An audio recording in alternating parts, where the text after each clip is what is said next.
launch investigations into the deadly blast. We go live to the Western region for the latest report. The explosion resulted to 3 deaths, 3 injuries. The explosion also caused an extensive damage to properties. Several houses within the community had their window panes shattered, while 6 vehicles parked at a nearby washing bay also had 8 windscreens and window glasses damaged. Also in the bulletin, WAEC rejects claims of bias against private school BECE candidates, insisting all scripts were marked using the same standard. We'll hear from WAEC, NABS, the Education Ministry, and Parliament. About WAEC using a different marking scheme for private schools. I just love to say that there is no truth in any such allegation. Well, we've got also curfew imposed in parts of Sadnerugu after deadly clashes over a land. Stay with us here because we bring you all those details very shortly.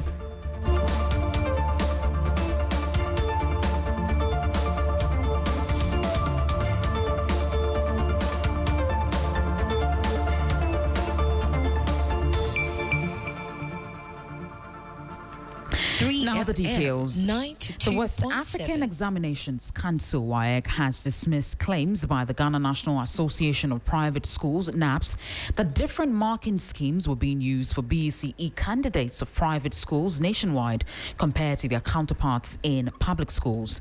NAPS said it had flagged a mismatch between how well students performed during all examinations and the results they were eventually awarded, especially in core subjects. First, let's take a listen to the executive director of the association, Obinfo Nana Kwesi Gentwa, who has questioned the results. It is high time we call WAEC for accountability. And so if you are working within the public space and it is time for accountability, I think you have to be available for that. And I believe WAEC will be available for that to come and meet some of our evidences that we have put together, which are very, very strong enough in terms of its admissibility. As for the ministry, they are yet to receive. Parliamentary Select Committee on Education has taken a key interest in this matter, and they have called us to a meeting within this week, possibly by Thursday, and which I believe that WAEC will also be there. And so if you talk about specificity of time, what I can say is that within this week, we have 2 major activities to do. That was the voice of Obinfo Nana Kwesi Gentwa. He's executive director for the Ghana National Association of Private Schools. Now, responding to the claims, the head of public affairs at WAEC, John Kapi, vehemently opposed the session, insisting that claims of unfair treatment against private schools are untrue. He spoke on TV3's Ghana Tonight. I've come across all manner of stories that have been going around on social media about WAEC using a different marking scheme for private schools. I just love to say that there is no truth in any such allegation because the candidates are, considered one cohort from private to public schools. And also when the examiners meet for the coordination meetings, it is all about one marking scheme for everybody. Now, one may ask, how am I able to tell whether these are scripts from private schools or they are from public schools? What we've tried to do, in order that nobody even gets to know who is writing from where, is that we don't even label the envelopes in the first place, so that at the end of the day, nobody gets to know what is coming from where. And that explains the reason, or that explains why we think that there's no truth. That's John Kapi. He's a head for public affairs at WAEC. We can now hear from Hashmin Mohammed, who is the press secretary to the Minister of Education, speaking to my colleague, Daniel Opoku. Can parents go for remarking those who are disappointed? Well, they are encouraged to do so. I think WAEC have made provisions for that, and they need to utilize it if they feel that is not the true reflection of their children's performance. I think they can do so. WAEC have made provisions for that. That is why the results that they have released is called provisional. Provisional in the sense that there may be some concerns, and they normally allow a 3-month window period for those concerns to address them. That means that they can even go for remark and possibly proceed to court if you're not happy. Well, if that is the case, they can do so. We are in a democracy, and anything that enables our democracy to function, giving voices to people, people are encouraged, provided it is within the remit of the law. You just heard the voice of Hashmin Mohammed, who is a press secretary to the Minister of Education. We now go to the phone lines now, and we're being joined by the chairman of the Parliamentary Select Committee on Education, Peter Nochwe Kotwe, and he's going to be speaking to us. Thank you so much, sir, for joining us on the Midday News. Yeah, thank you very much. Talk to us. What are your initial reactions to the claims by this association regarding this year's BECE results? You know, they've been alleging that private school candidates may have been treated unfairly. What do you have to say about this? Yeah, thank you very much. In actual fact, I wouldn't like to state any position now, because we are now in the middle of the two groups. That is the National Association of Private Schools and then the West African Examinations Council. This is a serious allegation, and we need to look at it carefully. We want to give the platform to the two groups to explain themselves. As examiner for a number of years, I was surprised when I heard this, but we need to listen to them. Probably WAEC may have to explain one or two things to us, and then we look at the allegations also made. So we are thinking of meeting the two parties with other agencies next week. If it's necessary or important, we can even do it public, so that the public will know the response from WAEC, because we need to express or make sure that the confidence that we have in WAEC is not eroded, so that candidates can also have the confidence that whether I go to a public school or a private school, I must be treated fairly. So we would like to meet them and listen to both sides and see the way forward. With that said, earlier WAEC spoke, and they have strongly denied using any form of different marking scheme for be it private schools or public school candidates. Does Parliament accept WAEC's explanation, or do you believe there should be an independent review, like you've mentioned? Well, there are opportunities for anyone who is dissatisfied with a result given to a candidate. You can call for a remarking or go to court and all those things, but we don't want to encourage that. Let's have a dialogue. The examining body should explain certain things to us in the presence of the National Association of Private Schools, so that we'll all be on the same page. Maybe at the meeting, we'll be able to know the modalities for grading students and all those things. So that is what we want to do. We don't want to jump the gun and say what the National Association of Private Schools is saying is right or is wrong, or what WAEC is also saying is the truth. So we want to meet them, and then based on that, I think there will be an understanding. Just before I let you go, how are we to address this long-standing seemingly mistrust between the private schools and WAEC on the marking scheme, so we don't have in the future other institutions? For me, it should be public education. Yeah, when they are made to understand very well what go into the grading of students, I think everybody will understand. Yeah. Well, we have to end here. Thank you, sir, so much for joining us on the Midday News here. You just heard that we were talking to the chairman of the Parliamentary Select Committee on Education, Mr. Peter Kotwe there. Let's move to the camp of the NPP now, because the New Patriotic Party has questioned government's intervention to absorb 2 cedis from every litre of diesel for 1 month, saying it is an unfair compensation for Ghanaians who have been paying 1 cedi levy on fuel products for over a year. Co-chair on the NPP's Policy Committee of Energy, George Kwame Aboso, says the subsidy is no relief to consumers and does not take away burdens from households. At a media briefing a while ago, he sought answers on what specific expenditures are being cut to fund this directive. Even if the full 2 cedis reduction is passed through to the pump, diesel will still stand about 11 cedis for 11.4% above its January 2025 level. So let us be accurate about what this intervention is. It cushions part of the increase that has already happened.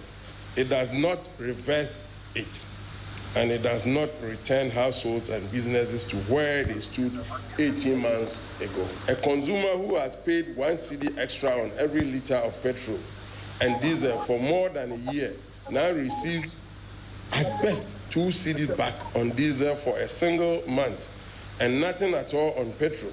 The 2 cedi reduction is not generosity.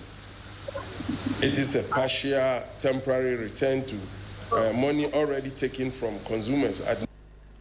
Well, he also touched on the increase in the rates on fuel oil for industry, arguing that the regime fund compensates only companies while Ghanaians bear quiet costs. This follows an amendment to the Energy Sector Levies Act last week, which increased the rates of the energy sector shortfall and debt repayment on fuel oil, a move the finance minister says will help block leakages. The government says this closes a misclassification loophole that cost an estimated $25 million United States dollars between January and June this year, and it promises refunds to eligible industrial users within 14 days. The anti-evasion objective is legitimate, but the framework is not yet in place. Government has not published who will administer the refunds, who qualifies, how refunds will be financed, or what happens to rejected claims. That was the voice of George Kwame Aboso, his NPP's Policy Committee on Energy. Let's head over to the NPP headquarters because we know the party has been addressing the media on plans for its planned demonstration, which is slated for tomorrow. And Christian Yali is our man. He's on the grounds now, and he joins me on the line. Christian, thank you so much for joining us. What are we to expect tomorrow? What is the NPP saying? The NPP says that it is expecting a massive demonstration tomorrow against what it believes is unfair justice system, one that is favoring a particular political class and persecuting another class. In fact, when you listen to what the national organizer, Henry Nanabuachi, has been saying, the demonstration tomorrow is expected to be a peaceful demonstration. Now, the theme for it, as we know already, is democracy under attack. Now, what they've observed largely is that there has been this emerging pattern of politically motivated prosecution, selective application of justice, disregard for due process, and all of these are deemed as actions that threaten independence of critical institutions like the judiciary. So tomorrow, that is expected exactly at 5 a.m. at the Supreme Court. It will begin, and then they are expected to also present 3 petitions, one to the Supreme Court, one to the presidency, and another to Parliament. And so the demonstration will begin from the Supreme Court at 5 a.m. when they will begin to gather the masses or the numbers, and then they will march on the approved route that they've agreed on with the service. Now, once all of this is done, they say that there is even a similar demonstration expected in the Ashanti region, but the details will be communicated later. Track and publish month by month the collections of the energy sector, movement of pump prices against the exchange rate, so that Ghanaians can see for themselves how much of we engage the transport unions, industry, and consumer groups directly and please. We will put forward the alternative, a transparent, rules-based shock response framework with published price distribution, agriculture and fishing, and automatic sunset triggers in place of midnight. Let's take you to the Western region now, because new details are emerging on the Aboso explosion that claimed 3 lives. The Western Central Regional Police Command, backed by the Minerals Commission, says an investigation is underway. Irama Smith joins us from the Western region with more. Irama, what more can you tell us about Tuesday's explosion in Aboso? What exactly happened? Right. So let me give you a background to this whole incident. You know, there's a tailing site with workers extracting gold from this site. When we talk about tailing, we are talking about the debris or what is left over from the major mining companies.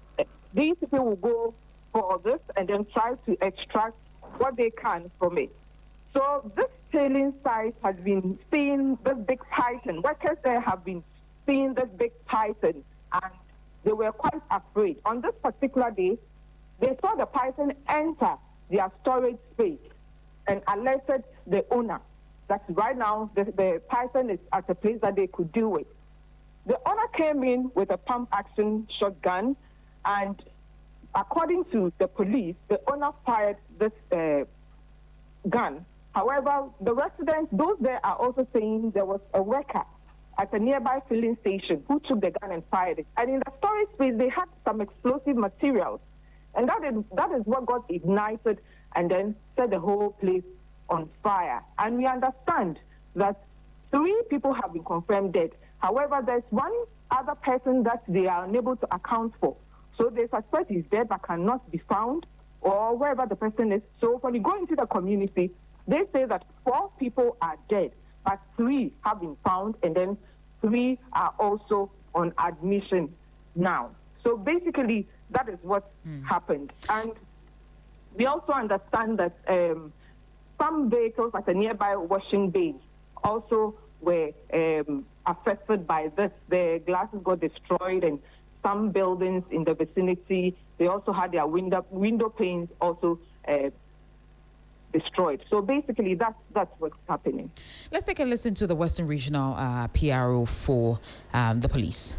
At 2 p.m. on the 4th of August 2026, the Western Central Regional Police Command responded to an explosion at a tailings site in Aboso near Takwa.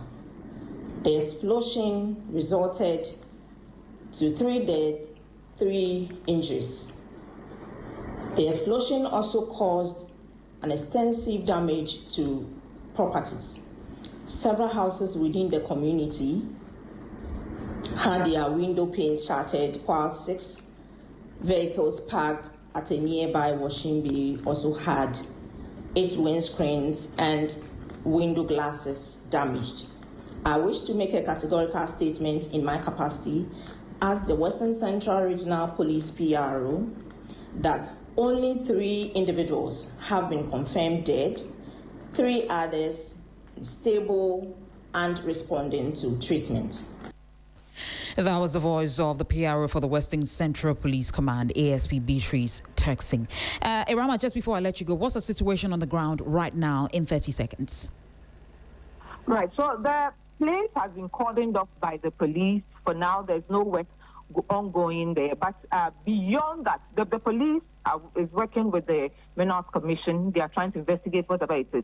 One interesting thing is that, you know, these people are supposed to be working with tailings. So people are wondering what they were doing with the explosive materials in their vicinity. But in a typical mining community where illegal mining is very high, work is ongoing, not at the place where it was affected, but beyond that, people are going about their normal work, daily routines and all that. And those who the deceased have been identified by their families, those who are Muslims, they are making the efforts to retrieve the bodies for burial. The sick are also, the injured are also receiving treatment. So that's basically it. Well, Irama, we have to end here. Thank you so much for joining us on the Midday News. That was Irama Smith. She's a Western Regional correspondent bringing us up to speed with that explosion that happened in Aboso in the Western region. Now, 7 out of 10 Ghanaians seeking public services between July and December 2025 face demands for informal payments, according to a new governance data from the Ghana Statistical Service. Presented at a governance series event on August 4, 2026, the survey's third wave revealed a sharp uptick in bribery pressures. GSS data shows corruption remains concentrated within high-contact public bodies. Law enforcement agencies dominate the list, with traffic police recording the highest frequency of unofficial payments. Government statistician Dr. Al-Hassan Idrissa noted that actual bribe incidents rose from 14.3% in early 2025 to 18.0% in the second half, while solicitations by public officers surged to 69.4%.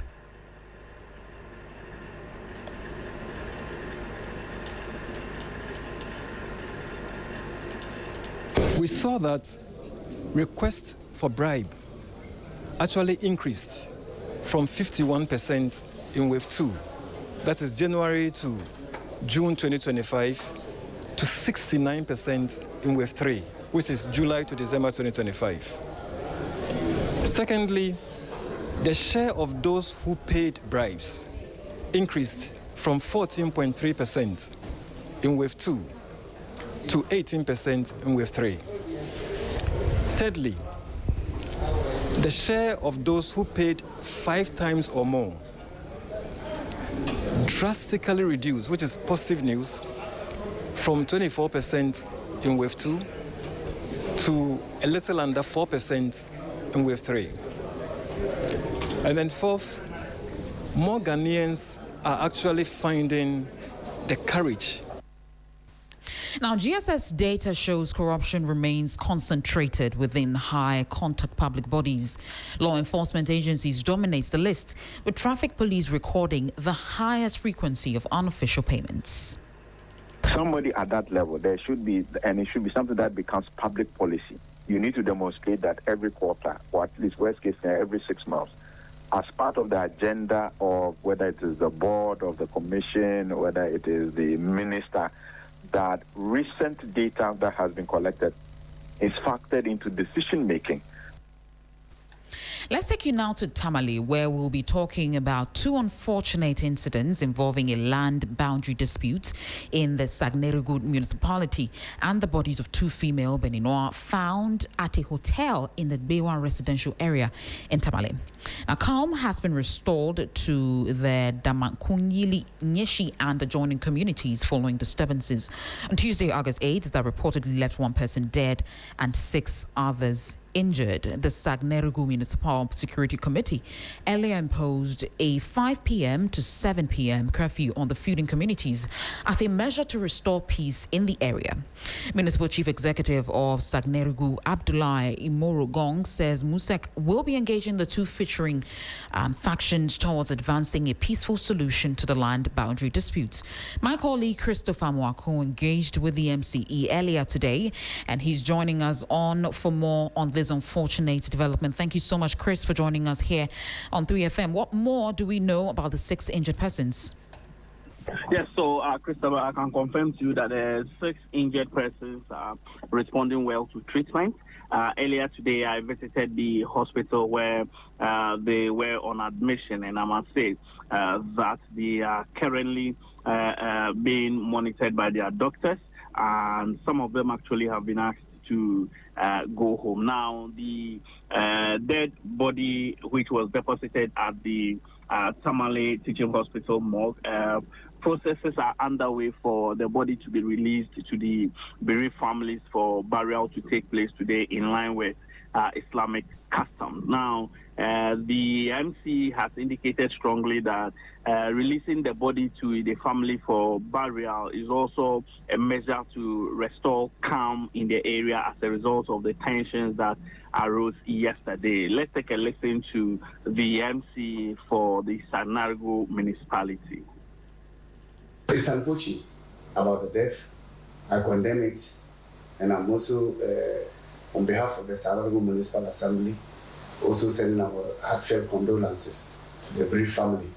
And then the injured, we went there around 2 o'clock as MUSEC to visit them. After 2 today, this morning, we were there also for the dressing up and other things. And then police are underway doing the postmortem for the death, so that by the end of the day, the burial will be done in a Muslim way, so that tensions will come down. Then we'll see what measure we can take. So through our engagement with the both parties, now all the parties have agreed to collaborate with the security agencies. That was the voice for the Municipal Chief Executive of Sagnerugu, Abdullahi Morogong, speaking to my colleague Christopher Mwako, who engaged very shortly before that sound. They're ending the midday news on 3FM 92.7.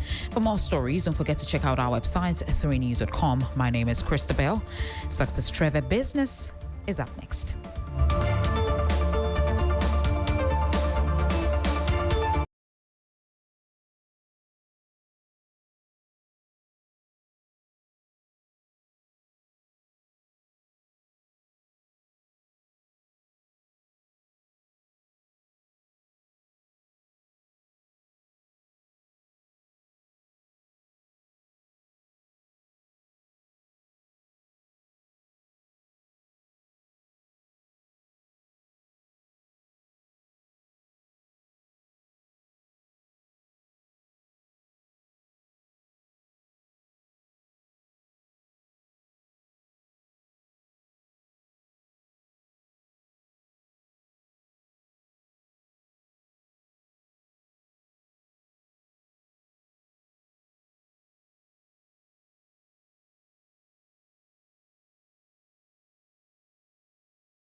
Hello there, good afternoon and welcome to Business Daily on 3FM 92.7. Coming up, Ghana Private Road Transport Union GPRTU puts 30% fare hike on hold after government cuts diesel prices by 30%. We have well received it, and we are commending the president for doing that.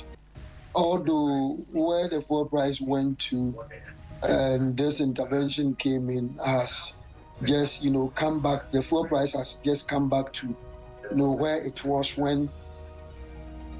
And oil prices plunged 7% to 3-week low as Trump pauses attack on Iran.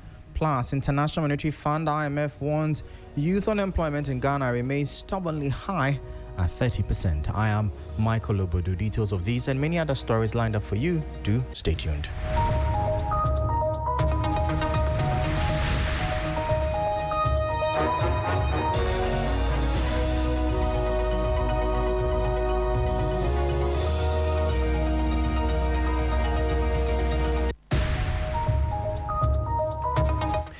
Straight into our top story, and the Ghana Private Road Transport Union GPRTU has put its planned transport fare increase on hold following the government's decision to reduce diesel prices by 2 cedis per litre. The union had been weighing a 30% hike due to rising operational costs, with diesel earlier trading between 17 to 19 Ghana cedis per litre. GPRTU officials say the government's intervention offered temporary relief and prevented prices from hitting 20 cedis per litre. Following talks with the Transport Ministry, the union agreed to delay any fare adjustments and keep the current rates for now. Leaders say they will closely monitor fuel prices and use the second pricing window this month to decide on the next steps. Let's listen to PRO of GPRTU, Samuel Amwa. We have well received it, and we are commending the president for doing that.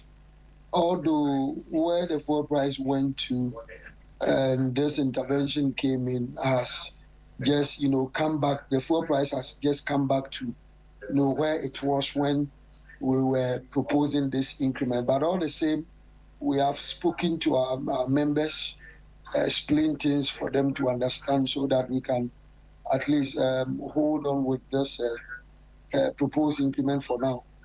So we see what will happen next.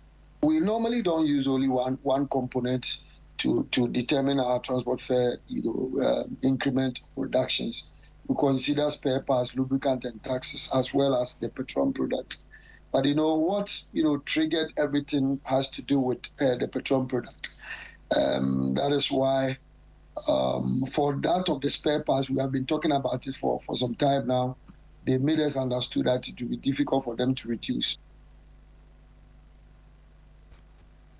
So that was Deputy PRO of the GPRTU, Samuel Amwa, speaking. Now, the International Monetary Fund, IMF, has stated that youth unemployment in Ghana has remained stubbornly high at around 30% among people aged 15 to 24. In its country report on Ghana, the fund said social conditions remain challenging despite existing safeguards. The World Bank estimates that Ghana's poverty rate declined modestly to 37.1% in 2025 from 38.9% in 2022. This was driven by lower inflation and stronger growth in the agriculture and services sectors. The International Monetary Fund says unemployment, particularly among the youth, remains a major challenge. It indicates government's minimum-term national policy development framework for 2026 to 2029 prioritizes growth in labor-intense sectors to create more jobs. The IMF also notes that Ghana continues to face significant social protection gaps. The fund adds that while education outcomes have improved, secondary school enrollment remains below Sustainable Development Goal targets. It concludes that stronger social safety nets and more targeted social policies are essential to protect vulnerable households amid fiscal constraints and global economic uncertainty.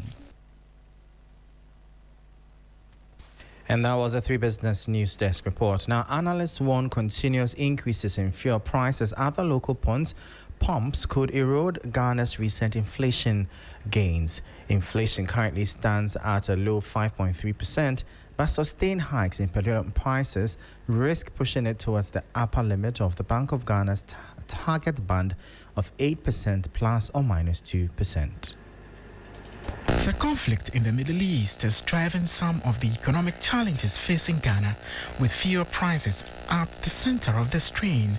Senior lecturer and financial economist at UPSA, Dr. Eric Boache-Yadom, has noted if the trend continues, inflation could spike. In last inflation that was reported, it was driven by locally manufactured goods. Possibly, if the trend continues, the driver of inflation will be more of the imported goods. And generally we import most of the goods that we use in our part of the country.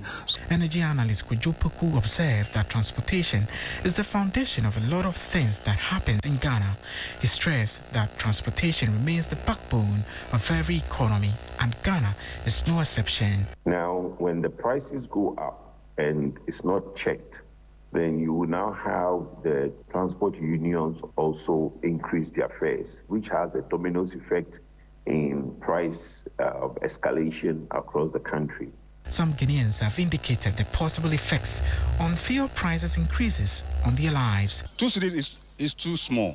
It's too small for us because drivers are suffering. Transportation fare will increase and food commodities will also increase as well. How much I go fee, do sales, pay fuel, pay my boss, pay myself. So at the end of the day, be something small pay they get. Poku noted the need for government to take up some taxes. Ghanaians are saying that, look, the prices are high. We can see the 1 cedi. Can you please remove it? But the Minister of Finance has decided not to take anything off the taxes that goes to the Ministry of Finance. Instead, they are asking MPA to reduce margins and levies. It's a welcoming news, but we wish we can get more. But unfortunately, what we have is the 2 cedis. You heard that Kocho Poko, he is an energy analyst, ending that report. Now, oil prices dropped sharply today to a 3-week low after U.S. President Donald Trump called off a planned attack on Iran, raising hopes of a quick deal that could boost oil supplies for the Gulf. There is more in this report. Brent's crude fell by 7% to settle at $80 a barrel, its lowest close since July 13. U.S. West Texas Intermediate also declined by 5.1% to $76. Part of the drop was also linked to the switch to the cheaper October Brent contract after the September contract expired.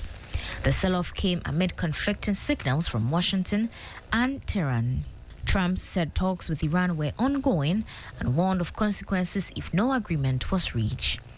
Iran's foreign ministry denied any negotiations were taking place and said no meeting was scheduled. Analysts describe the market's reaction as an overreaction to Trump's comment, noting a recurrent pattern of threat followed by last-minute cancellation that has weighed on oil prices for months. Trump also renewed calls for U.S. oil companies to cut gasoline prices for consumers. Fuel prices followed crude lower, with U.S. gasoline and diesel both down by 5% on the day. In the shipping sector, 6 Saudi supertankers rerouted away from the Gulf of Aden after threats from Yemen's Houthi movement, while traffic through the Strait of Hormuz slowed following reports of attacks. Despite OPEC Plus approving another production increase of about 188,000 barrels per day from September, supply disruptions from conflict involving Iran, Russia, and Kazakhstan have sublimated additional oil reaching the market. And on that note, that's how we end today's edition of Business Daily here on 3FM 92.7. For more stories, kindly check out our website. It's 3news.com/business. I am Michael Obodu. Thank you for tuning in. As always, please stay safe. Up next is Urban Blend with the Fugu wearing Black Rasta. Stay tuned.